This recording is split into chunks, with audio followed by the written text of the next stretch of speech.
wished I could go to the wild. The wild? Whoa! I told you it was bad luck. The wild? Are you nuts? That is the worst idea I've ever heard. It's unsanitary. The penguins are going, so why can't I? The penguins are psychotic. Come on. Just imagine going back to nature. Back to your roots, clean air, wide open spaces. Well, I hear they have wide open spaces in Connecticut. Ladies and gentlemen, welcome to the wildest edition of Nick's Nonfiction Ever. I'm your host, comic Nick Muniz. The onus of bonus is upon us. This is Jon Krakauer, his bestseller, Into the Wild. In April of 1992, a young man from a well-to-do family hitchhiked to Alaska and walked alone into the wilderness north of Mount McKinley. He'd given $25,000 in savings to charity, abandoned his car and most of his possessions, burned his cash, threw his wallet into a river, and invented this new life for himself. 4 months later, his decomposed body was found by a moose hunter. How did Christopher Johnson McCandles come to die in this unforgettable story? If you're a reader, Jon Krakauer is a household name. We are going to have Under the Banner of Heaven about the Mormons, Church of Latter-day Saints, beaten wives. We're going to do Into Thin Air. He summited Mount Everest. This is Krakauer's breakthrough book. And just when you think it can't take another turn, this outdoorsman finds another big old bend in the river. There is character development. He puts on his Sigmund Freud nose, does a bunch of cocaine, and then self-diagnoses the family of the victims. The whole McCandles are going to get psychoanalyzed today, because who just walks into the wild? I'm the same age as this kid, Chris. There are no babes out there in the woods. There are other feral dudes you're going to run into, some with guns. I don't know what this kid was chasing.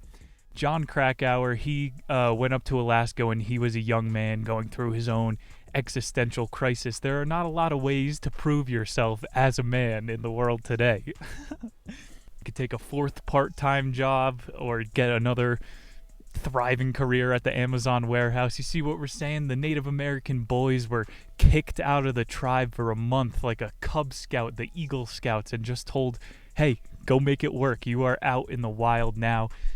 It will definitely add to the character development, and Krakauer, he throws the plot line future past. He thinks he's Quentin Tarantino the way he writes these books, so I summarized it into 8 chapters today. Let's go about the author. We'll do it quick.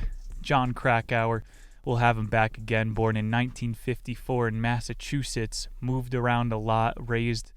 Majority of his childhood took place in Oregon, and then he went back to New Hampshire for college. Graduated in 1976, married 4 years later. Him and his lovely wife moved to Washington after he released this book, the bestseller, Into the Wild. And in that 4-year period, 1976 to 80, is when he climbed the Devil's Thumb in Alaska. Sometimes you come across a book and it seems like the perfect conjecture of realities in your life. I just moved up to Boulder, getting out of the city, you know? I'm on the trajectory of this crazy Chris. This is a perfect book. I'm living in Boulder. I'm looking at, there is a Devil's Thumb on the South Ridge, hiked Green Mountain. Mother Nature is calling. Here's one for you. You look outside, you see the snow hit the mountains in this city before you know it's going to snow. And you got the meteorologist on TV. He gets it wrong 50% of the days. I can just air out my scrotum hair and I know which way it's blowing for getting snow that night. Some other of Krakauer's books include Eiger Dreams. That was in 1992. He wrote Banner of Heaven, Into Thin Air, Where Men Win Glory. That was one from 2009 about an Army Ranger NFL player. 2015, Missoula, Rape and the Justice System in a College Town. That's probably his most political book, but that Latter-day Saints one is going to raise some pitchforks if we have any ex-Mormon listeners. Right next to Utah, we got the runoff in the cities out here. Now you know about Jon Krakauer. He's going to become a regular author here on the show. I'm happy we're here for a bonus, no whip clip. I'm putting more effort into the February one. That one's going to be a riot. We're going over some graphics. We're talking love languages. Into the Wild by John Krakauer, Chapter 1, The Stampede Trail. Outside of Fairbanks, Alaska, a truck driver stops for a hitchhiker who introduces himself as Alex. Alex is going to be the pseudonym for our, quotes, hero for the day, Christopher Johnson McCandles. I'm going to be using these names interchangeably. Alex was known to his family as an intelligent, idealistic young man who believed that life is best lived alone in nature. Krakauer writes cyclically, remember that thesis for the end of the book, and he adds a lot of irony too, so the details matter. This kid the truck driver found told him, I'd been walking around the United States for the past 2 years. I'm not lost. I've been prepping myself for the Alaskan wilderness. You can call me Alexander Supertramp. Supertramp, his last name. And they just put this movie on Netflix too. So if you watched that, you know the definition of leather tramp and a supertramp, all in good time.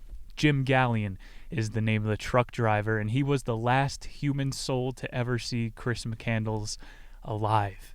And at first, Jim Gallion was thinking, this kid, he's not just another delusional visitor of the Alaskan frontier. He, for the entire 2-hour ride, was talking about his hardcore survival skill sets, even though he didn't even bring an axe. And he made that a big thing to the people he met along his journey. I'm going into the wild. I'm not even going to bring a freaking way to chop my wood, bro. One time I was having a bonfire, high school bonfire, backyards, and me and my friends were like, we have this pallet that we can't break down. Let's just burn the corner off. Entire pallet catches on fire. Got to break down the wood. Lesson number 1. He doesn't even have a compass. He doesn't have snowshoes. He's going into the Alaskan bush. This is nothing like anything we have in the lower 48. It's the most wild America gets. They say the quiet up there is a negative decibel. McCandles, he's been planning on hitting this Stampede Trail north of Mount McKinley. It's an unmarked route where some hunter trails intersect. And this guy's like, all right, I'll drive you off the beaten path if you want. Gallion drops him off in the April of 1992. And then the book fasts forward. Krakauer takes us in his time machine to September of 1992, when 5 strangers fortuitously converged on the abandoned bus that he was staying in on the trail. So he only lasted 4 months out there in the wild. The later chapters are going to detail his final minutes alive, but his note read, the death note, SOS, shoot on sight. I need your help. I am injured, near death, and too weak to hike out of here. I am all alone. This is capital, no joke. In the name of God, please save me. I am out collecting berries close by and will return soon. 3 hunters on ATVs pulled up, looked inside this bus where he had taken refuge. They smelt it before they came upon it, and they called in the state troopers to evacuate the body. You could look up modern pictures. They had a Chinook 2-rotored helicopter have to airlift this bus because so many tourists were going up there to check out this thing. There were people living in the bus before him. It's just been these people that run away from civilization and make it out there, and this was like one of these outposts. These things exist. We've talked about stories on the show before. Pacific Northwest, there are these bands of nomadic hippies. Chris came across some of these in an upcoming chapter. It's ironic. They found him dead, 67 pounds, completely frail. He donated that $25,000 his parents gave him, well-to-do family, to a hunger salvation for South Africa at the time. Was going through apartheid. He died of hunger, didn't save any of the money for himself, burnt it.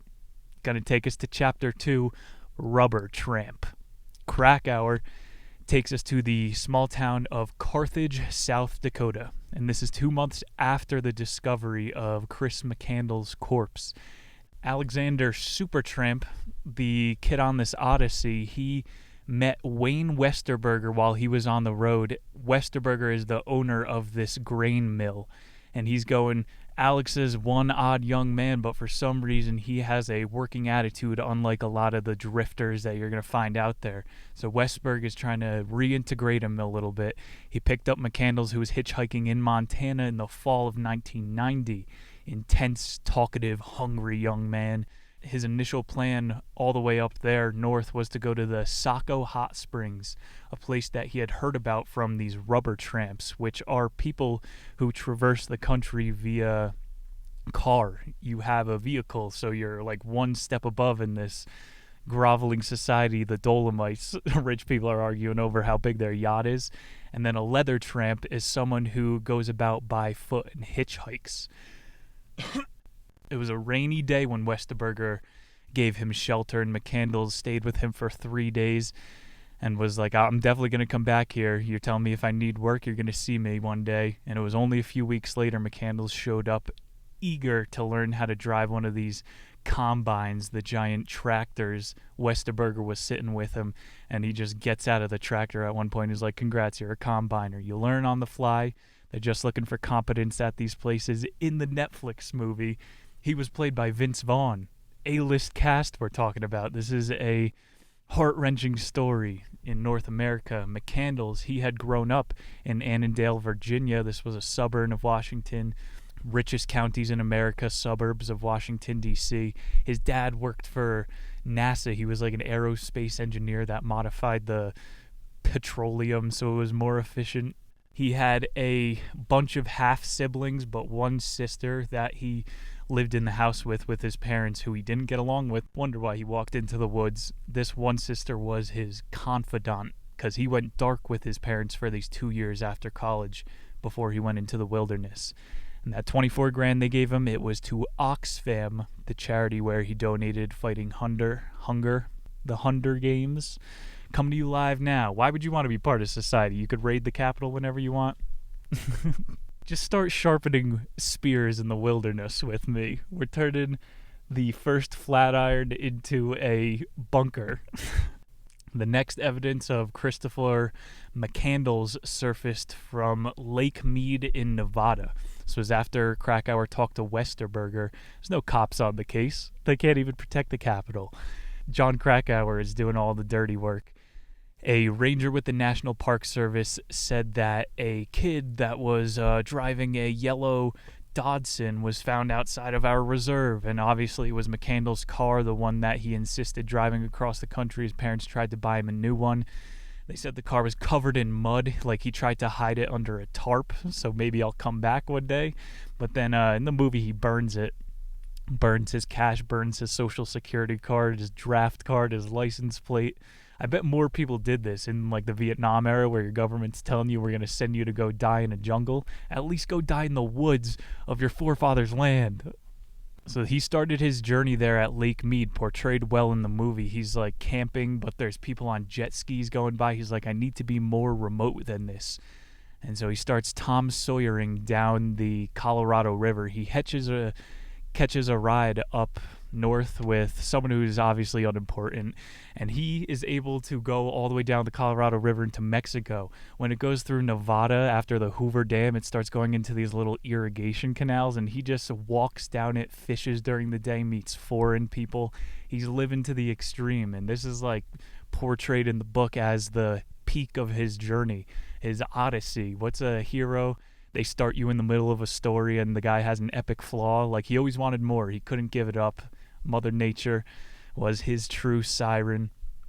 He got stuck in a violent storm in the Gulf of California, and they were like, this is why you need a permit. You have to, but the permit, they told him, was 24 years to get. 24 years to float down a river? What are we talking about? He didn't even go down with a helmet, though, so nuanced opinions. He took the risk. He probably should have died. He survived. When he tried to walk back over the border, they were like, you can't just be crossing the earth willy-nilly, you know, there are permits for this, and he is like totally lost on the language of humanity. It's going to take us to chapter 3, Nature's Relapse. He was down in the desert. He hitches, starts learning how to ride the rails, but before he goes all in on that, takes a decent stop in Los Angeles. There are multiple. He gets a government ID. He stays in homeless shelters for a while. Like, he's on the record as even getting a job at a McDonald's. He wrote in his little journals about being a drifter on the edge of town and how nobody can ever see him again. It's like when people look into him, they know he's a different type of animal now. He's asking people for the time, and they're like, you're a homeless person. He's like, I was just living with my parents 10 months ago. He's got the stench of the unemployables on him. McCandles doesn't last long there. He's back out leather tramping. and he writes to Jan and Bob Burris, who become his, like, hippie road parents. And he turns up at their campsite, and they tell him, "What? I thought you were getting a job. You're going back to the straight old edge." And he's like, "No, even the people at McDonald's are too plastic. They told me I had to wear socks while working making fries." McCandles, he goes with Jan and Bob to the Slabs. This is like one of these wanderer cults, and you don't have to sign a social contract or give a third of your tax money to someone to join these cults. It's a free of entry. You can leave at any time. This is in the remnants of a demolished Navy air base, and they just like started to inhabit it. A community of drifters. They're making art out of stuff like Burning Man garbage art. And he falls in love with a little 15-year-old girl there, and he's the righteous one. He doesn't sleep with her, but even the parents, Jan and Bob, are like, "This girl, she's older than most people you're going to meet in the city, you know? She has life experience out here." He sings a song with her. He plays piano for their whole community. Like, he could have made a life for himself here as well. Krakauer wrote, "Alex ignored. He was reading fiction about all of his books. He took solace instead of his girl. Conventionally overlooked the fact that Jack London himself had spent just a single winter in the North, and that he died by his hand on his California estate at the age of 40, fat and drunk, obese and pathetic." Jack London. Krakauer's calling him out. He's saying, "Alex, you got some false idols." Chris McCandles, Mr. Supertramp, he was reading Henry David Thoreau. That guy probably only spent a couple weeks in the wilderness. With history, he turned into the nature boy. He got the aura around him. But these guys are posers. Chris McCandles is the actual one who risked it all and went out there, and he didn't come back alive. That's how it always works. If you actually got to take the leap, you stare into the abyss will stare back. So he start hitchhiking again. Mr. McCandles couldn't make a life for himself at the Slabs. He ditches his parents, Jan and Bob. They had a son who walked out on them as well, so this was like double the pain for them. This whole book, the whole story is tugging at your heartstrings, and there isn't a happy ending. Talk about not happy endings. Ronald Franz was a retired Army veteran who took a liking to McCandles. He was living on the outside of Sedona or one of these towns southwest, and this old fisherman just came up to him one day, was like, "You don't look like you should be out here. You're well-spoken. What's going on?" And Alex was like, "I'm not destitute. I have a college education. I can make a living for myself. I choose to do this." And they're a very odd match, but they spend multiple months together. This is all borrowed time McCandles is on, and he's like, "What is this? Maybe I am an old man at heart." This guy offers to be his grandpa because he has no family left. They got killed by a drunk driver, and Alex was still all gung-ho. He's like, "You got to get back out there, man." There's young women who want to see guys like you. He's 80 years old, and he's like, "I found peace. I have a routine that'll function until I limp past the finish line." And Alex is like, "No, man. Travel. What you need is to broaden your horizons again." And so they go away. They start writing each other. Alex is hitchhiking rides, riding the rails. He gets beat up at a railway one time. They had his number on all these video cameras, so he stops taking his chances there. They sicked some dogs on him. And while he's staying up in Carthage again, making money at Westerberger's mill, he gets a letter from Franz, who had a full relapse. He got back into drinking because he took Alexander Supertramp's advice. He started going out on the town, taking younger women out or swinging with ladies at Palm Springs retirement, and he got lost in the sauce again, winds up dying. People like Alex, he's like, "I'm going to write my little poems. They want to have a ripple effect on the world." His was a sign to the wave, the lowest point of the wave Alex is creating out there. Let's move to chapter 4. You get the title, though, Nature's Relapse. Poetic. Chapter 4, Proud Bastard. March of 1992, Chris McCandles appeared back at Wayne Westerberger's grain elevator. He planned on staying for months until April 15th, where he would have enough money resources to buy gear for Alaska.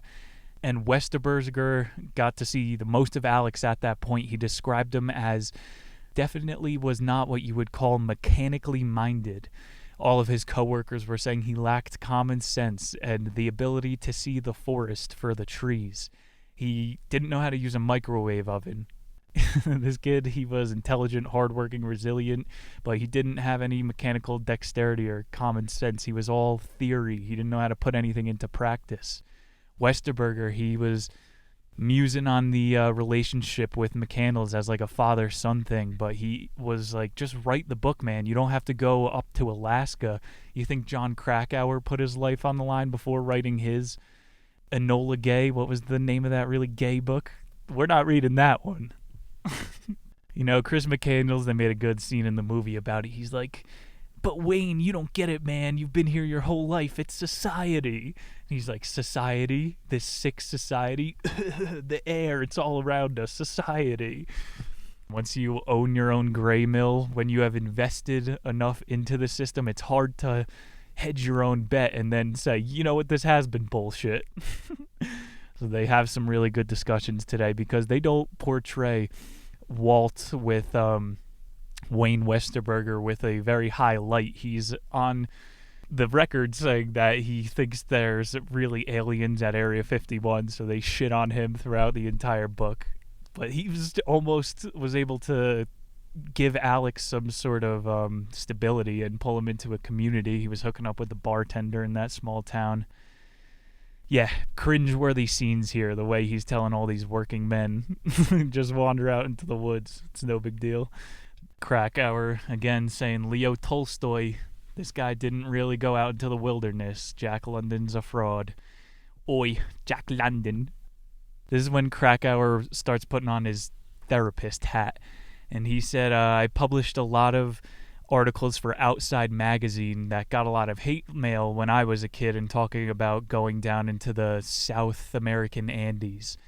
Similar situation Krakauer was in. He wrote this: entering the wilderness purposefully ill-prepared and surviving a near-death experience does not make you a better human. It makes you damn lucky. Krakauer climbed Mount Everest with some of the most experienced outdoorsmen ever. And he's like, you're not proving yourself as a man just by going out there. You're just seeing if you could get lucky. It's like the difference between ignorance and courage is being courageous is knowing that you're going into something frightening before an ignorant fool who just walks into something ill-prepared. He had another good quote here. Although he was rash, McCandless wasn't incompetent. He wouldn't have lasted 113 days there if he were. And he wasn't a nutcase. He wasn't a sociopath. He wasn't an outcast. McCandless was something else. A pilgrim, perhaps. It's a great point. Krakauer being even with his analysis. The guy made it 100 days in the wilderness by himself. I'm sure he shed the fat off of his soul in that point. Some of the quotes from the end are very eerie. It seemed like he was close to the light. Author Krakauer quoted a letter by Everett Roos. This guy was an artistic resident of Utah in the early 1900s and was known to his community, was a staple, and he went out into the wilderness. This guy changed his name. He wrote, "The beauty of this country is becoming part of me. I feel more detached from life and somehow gentler. I have always been unsatisfied with life as most people live it. Always, I want to live intensely and richly." Roos changed his name to Lan Lameur, and then he changed his identity again after that. He identified so strongly with Jules Verne, the science fiction writer, that he referred to himself as Captain Nemo. You ever read 20,000 Leagues Under the Sea? Great one. He also did a Journey to the Center of the Earth. Illuminati confirmed. Jules Verne is a 33-degree Freemason.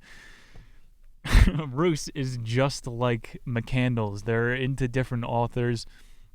But this Roos guy, he changed his name as well, was into all of his fictional characters and tried to envy these writers who turned to fiction. You know, you can't create the best nonfiction story ever. It doesn't exist. Every great joke or dinner cocktail party story is embellished to the point where it's good. Everett Roos, he was found dead in David's Gulch along the Colorado River in Utah. He inscribed Nemo, 1934, into the stone entrance of the ancient Ansazi Indian granary. So he did find this, like, cave that had trees inside of it where the bat guano was dripping down and fertilizing new flora. Like, he did stumble on center of the earth new world that he was looking for. That is nuts, man. It's the universe giving him his friggin' present before he died. Have you looked into, in China, they're finding caves that are really deep that have like entire weather systems inside of it. It's raining, thundering, lightning inside of caves. There's crazy shit you could find out there. Krakauer also talked about Irish monks who left the island of Ireland and went to Pepos and inhabited it, started dwellings of their own in the 6th century. Even these Ansazi Indians, they had to break away from their civilization as well because the center got too powerful. I joked about it before. What's that movie by Mel Gibson? Apocalypto? We return to the wilderness and start anew. When the Incans, the gods, start requiring sacrifices and chopping everyday man's heads off, you gotta start over. Maybe that's the spirit that made it to McCandless. Takes us to the second half of the book, Chapter 5, Leather Tramp. September of 1992, a headline in the Anchorage Daily News reads, "A man estimated to be in his late 20s or 30s is found dead of starvation on the Stampede Trail." It was then picked up by the New York Times a couple months after he died, and this is a national headline. Jim Gallion, the truck driver who was the last person to see McCandless, who we started the story with today, identified McCandless' body as the corpse. And then Wayne Westerberger also chimed in. He got arrested in this time as well. McCandless, again with the negative impact on the world, they start digging into Wayne Westerberger's story. He robbed Fort Knox with Area 51 technology. Chris McCandless, his oldest half-brother, was starting to be questioned by the police, and this gave Krakauer another flashback scene because McCandless has all of these half-brothers and sisters. On his journey riding the rails, he stopped at his old hometown and found out that his dad had a double family. He had like 8 more siblings than he knew of, a third family as well, triple families. This guy should have been a Mormon. Fits into the Krakauer universe. It's just like, oh, even the guy who pretended to be the holy dad who had no mistakes had his own skeletons in the closet. It probably aided McCandless' radicalization, sent him further into the wild. Krakauer interviewed some more of the family. Walter McCandless is the dad. As soon as he was recovered from the bus, Walter was eager to get in front of the cameras. He said, "A kid with so much compassion could cause his parents so much pain. How?" Making it about himself. Kid, how much existential despair do you have to be in to seriously turn your back on every light, every sound that man has made and walk back into manhunt, caveman, Neanderthalness? You have no creature comforts. You don't like Ben & Jerry's, McCandless. There are no chicks in the wild. Okay? That's enough. It's insane, though, how all of the family members, everybody makes it about himself. Chris McCandless, he had straight A's up until his last semester in college. He played the piano, very well with that chick. He was known for memorizing all of these authors' things. This kid was very smart. He was probably just overthinking everything too much. You wouldn't want to borrow Einstein's brain, you know what I'm saying? It's probably terrible. He's overthinking the vacuum in his lungs every time he has to breathe. I bet all you out there are breathing on manual right now. Chris McCandless had no autopilot setting. His dad's final quote for the chapter was, "There was always a little wanderlust in the family, and it was early on clear that Chris had inherited it." This chapter asked more questions than it answered, but Krakauer is good at that. He dug into the family a little bit to not totally make Chris the entire demon of the story. There's no hero. He's maybe an anti-hero. You gotta read Krakauer books with a heavy dose of nuance and irony. Chapter 6, El Segundo Familia. More backstory. I think this was when narratively he came across the double family. Krakauer, if you're writing in the 6th dimension, playing 5D chess in a 2D book, you're going to lose some of your readers here. And we're making good time here. Let me get some, hear that? I don't think you could brew hazelnut iced coffee in the wilderness, maybe you could just stab a spigot into a tree and then syrup comes out. I'm a big syrup guy. That's enough for me to denounce humanity. Embrace monk. Chris once lost his way in the Mojave Desert. He nearly died of dehydration. His parents reprimanded him for this, and this was the summer he was going into college. So even when he was 18, he didn't go out with any friends and do this road trip. He drove down to the deserts, the Grand Canyon they said he went to. This kid was always inheriting the wanderlust, as his dad said. McCandles, he kept it hidden from his sister that they had that second family, so she had even more empathy for him because she was like, oh, my brother had this burden on his shoulders that he didn't tell me the whole time, and he was trying to protect me. For that deed, she kept all of his secrets from his parents. He would check in with her time to time. It's all these web of lies, deception, familial politics, Segundo, California, second family. Come on, people. His sister, though, she went through compulsive eating, and she withdrew from her husband for a long time. So the death that he subjugated himself to had a big fallout as well. Not just the ripple while he was here, but after. Chapter 7, The Devils Thumbprint. Get to hear a little more about Jon Krakauer. We'll summarize our About the Authors for the future. He was a headstrong young man, very much like Chris McCandles. He didn't rule McCandles' death to suicide, just extreme self-hatred. You know, at what point are we using these medical definitions anymore? Was he depressed why he went to the woods? He has human monkey DNA. It feels good to be in nature. At 23, for reasons not dissimilar to the reasons that McCandles went into the woods, Krakauer climbed the Devil's Thumb in Alaska. You have to look up pictures of it. It's like the biggest spire in North America. It's a mountain, but it just looks like El Capitan. It looks like one of those monuments in the south, like just a giant rock that overhangs nothing. He needed climbing equipment, ice shoes, all of those picks, because at the top you just look down. There is no steady incline. This is, you're climbing upside down. Krakauer, black diamond guy. He reached Alaska on a fishing boat. He met a woman up there who put him up for nights before he scaled the beast. I'll have pictures on the YouTube as well.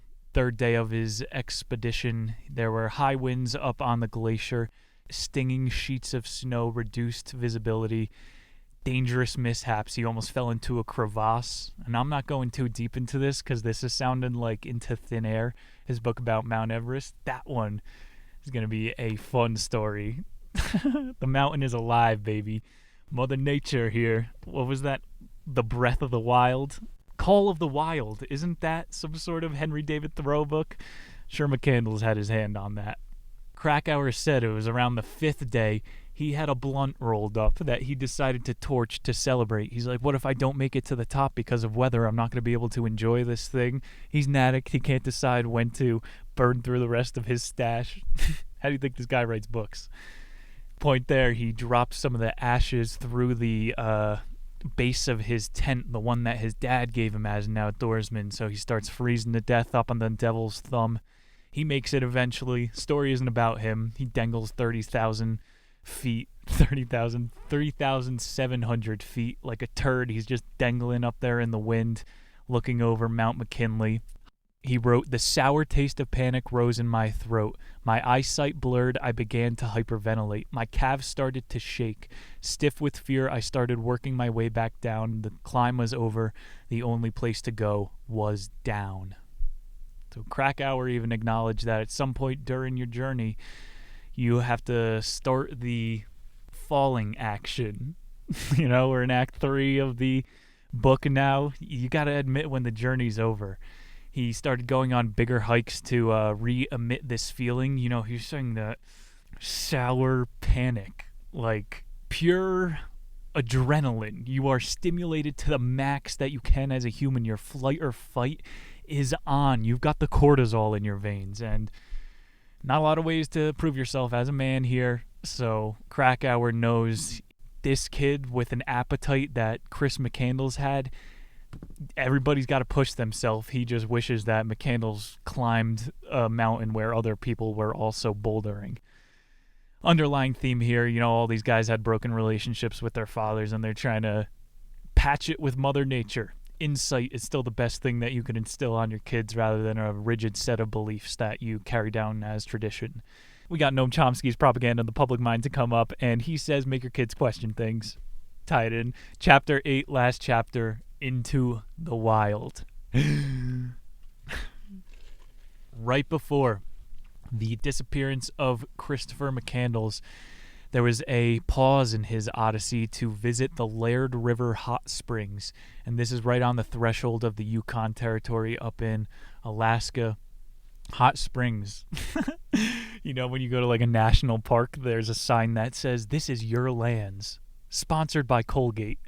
They turn all of these hot springs into like 5-star spas where you have to take a 2-day retreat. He found some hot springs up in Alaska. He said that was one of the best parts of his journey. Could have been the peak of his mountain before he took it a step too far. April 25th, this guy named Gaylord Stuckey, legendary, he bought a bag of rice for Chris McCandless and then drove him to the University of Alaska Fairbanks. Chris starts beefing up on his edible plant knowledge in the library. Omnivorous future to come. Stuckey pointed out that, Alex, you're too early. There's still 2 feet of snow out there, and you don't have snowshoes. The guy that dropped him off before, the trucker we started with, gave him a pair of rubber boots, waders, because his feet would have frozen off before the 115th day. McCandless spent a few more nights at Fairbanks, mostly at the university, not meeting women. This was his last chance to get a whiff of the pood. He's writing postcards to Wayne Westerberger, Jane and Bob Burris. He buys a used gun, and the guys at the gun store were like, "So what are you going to do?" He's like, "I'm going out there. I'm roughing it. 100 days, nothing but myself. Can I get a .22 caliber?" The guys just stare at him. "What are you going to be shooting, moles and hummingbirds?" 22, gun humor. Not a very big caliber. You need some sort of, 5.56. You got to sling lead at these friggin' Yukon bears. You have moose up there. He's taking a little 22. He leaves the university campus, pitches his tent on frozen ground not far away, and then this is when Jim Gallion, that first truck driver, picked him up. And then we resume our story from chapter 1. He's trampling through the bush. He finds his magic bus, he writes it into his journal as, and he goes for a month of shooting squirrels, porcupines, grooses, little like grubs. He's eating berries, but he's still expending more calories than he's taking in with all the firewood collecting. You need a big game hunt at some point. Humans don't survive alone. You need the group of hunters who are able to perspire and can chase down a deer for 20 miles. And then they take that back to the drum circle that night, and you have a giant festival because you just caught enough food for a month. This becomes a thing. We don't have to drag it out. He winds up shooting a moose later on, and he kills it. He must have shot it through the eye. He doesn't preserve the meat correctly, and one of the guys at Westerberger's grain mill, he spent months writing down the tips. You got to shred the meat, cut off the head immediately. If the flies land on your meat, immediately they're going to start shitting out maggots, get it infected. He didn't drag it home quick enough, and he only had like one steak off of this entire moose, and this ate away at him completely. He noted it in his journal. He's like too soft to do this. Man, when I was 12, I was playing with my buddy's BB gun, and we were just sitting on his deck shooting around, and I shot a bird. It was probably 40 yards up in a tree, and this bastard was just sitting there taunting me with its beautiful music. And so I lined up metal BBs, pumped the gun still, shot it, looked like it went through the heart. You heard a big slap, feathers, and then it just opened its wings. It didn't have the energy to flap, and it just hang glided, soared down, skipped off the water. And me and my buddy were like, "Yo, you killed it!" And I was just hyperventilating, sitting there holding the rifle. And I was like, "Let's go check it out." And we ran down there, and I've never felt worse This bird, a tear was running down its beak. I connected with its eternal soul. It's a part of me now. Seriously, you have to be like you need the hunters in your society. You need those savages who are willing to put torture, execution chamber on people. Those are the guys who feel no remorse when they kill this moose for no reason. Obviously, you got to eat in the wild. Chris was not made for this. He was raised to create petrol like his father. And so all the meat spoils. He starts panicking at this point. He's like digging more notches in his belt loop as he gets skinnier. That guy that he got to relapse, he taught him how to work leather, which is coming in handy for him, even though he left him at the bottom of a bottle. Krakauer fast forwards to 1 year later. Him and his buddies are hiking on the Telnacken River, and they were going a mile upstream. There is a geoservation site where they're like gauging the land. A guy comes by it every week to check on the meters. He could have just posted up there for a little bit. A mile south, there was a hunter trail where it intersected. He really wasn't in the wild. McCandles didn't go as far as he thought he would. He went into himself as far as he could have. He did all of his poems, and he has these carvings around the bus. When Krakauer's men come across the bus a year later at this scene, they're like, yo, it smells here. Was he pooping where he was sleeping? Look at this mattress. Look how pathetic this is. And we got Endurance coming up in a couple weeks. This is about the original trans-Arctic journey. These guys walked across the South Pole, and they visit their site where they had to post up for a year. And they're like, we were cretins. We were subhuman at this point. And so all of the guys are laughing at young McCandles, all of Krakauer's friends, the fucking sock forward operators. They're like, we always have our thermal military engineered sleeping bags. And Krakauer's like, yeah, what a pussy. But again, Krakauer to himself in one of these situations is going, I feel for this kid. And this is a pretty damn good setup compared to what I had on the Devil's Thumb where I should have died. So Krakauer, he's at odds with himself again. Is McCandles a poser who is just into all of this theoretical application? Let's write about the beauty of nature but not actually rough it like Teddy Roosevelt. Really good writing here. I would suggest this book. He starts going over the final quotes. He carved into the bus, happiness only real when shared. A striking sentiment from the beginning, the kid who relentlessly was talking about solitude and nature being the only escape. On July 30th, McCandles made an ominous entry into his journal. Extremely weak, fault of potato seed, much trouble trying to stand up, starving, great jeopardy. And this sparked the entire debate. How did this kid actually die? He was 67 pounds. He was too weak to have even made it a mile north to some geostation. The argument becomes, was it a potato or was it a fungus growing on the potato seed? This wasn't too entertaining. I guess let's try to draw some English teacher irony. He spent all that time on Westerberger's potato seed farm and he couldn't tell the difference. Like he didn't pay attention to the guy who told him how to preserve the meat. He donated his food to starvation. If you're not lost in the 12 layers of irony already, it doesn't get any better. Krakauer says it wasn't the seeds of the wild potato, it was the fungus. We'll go with him, the outdoorsman. He said the body is prevented from turning what it eats into a source of usable energy if you ingest too much. If you are bound to starve no matter how much food you put into your stomach. So it was like a tapeworm he had in his stomach to end it. He could have never satiated his hunger pangs. Damn. August the 5th, Christopher McCandles is found dead. His note reads, in weakest condition of life, death looms as serious threat. The old hunters come across him. We end where we start. Not sure how you have a crescendo when you write a book like that. The final message from Christopher McCandles. Alexander Supertramp, I have had a happy life, and thank the Lord. Goodbye, and may God bless all.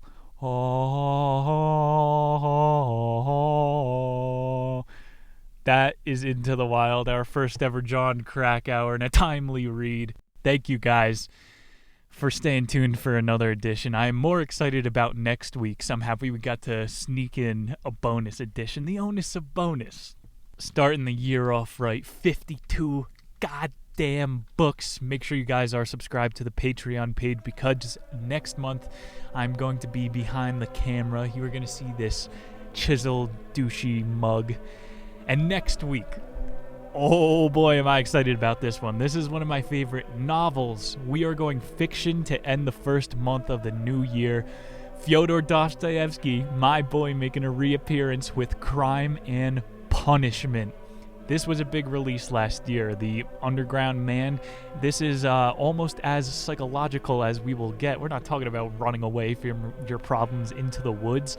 Raskolnikov Romodan Romanovich kills his problems. This is the story of a young man who is left broken, with nowhere to turn from his government and his police system. He decides to kill the town pawnbroker. It liberates everybody from their debt, but he is left to stew in the guilt. He has a conscience. We are going to see how a rational man deals with murder on his mind next week. It's a fucking classic, people. I gotta curse to emphasize how much this book, it's like quoted in the New York Times as one of the most essential books to read from the past 300 years. I loved it. Don't read it. No reading required here on Nick's Nonfiction. Next week, Crime and Punishment. Thank you guys again for sharing Into the Wild. It's a really short book too, so I read it. I was like, let's put it out. Hope you guys liked it. Drop what you think in the comments if you're living in a tent on the Colorado River. Would love to hear about it. I'm your host, Nick Muniz. Love you guys. See you next week. Peace.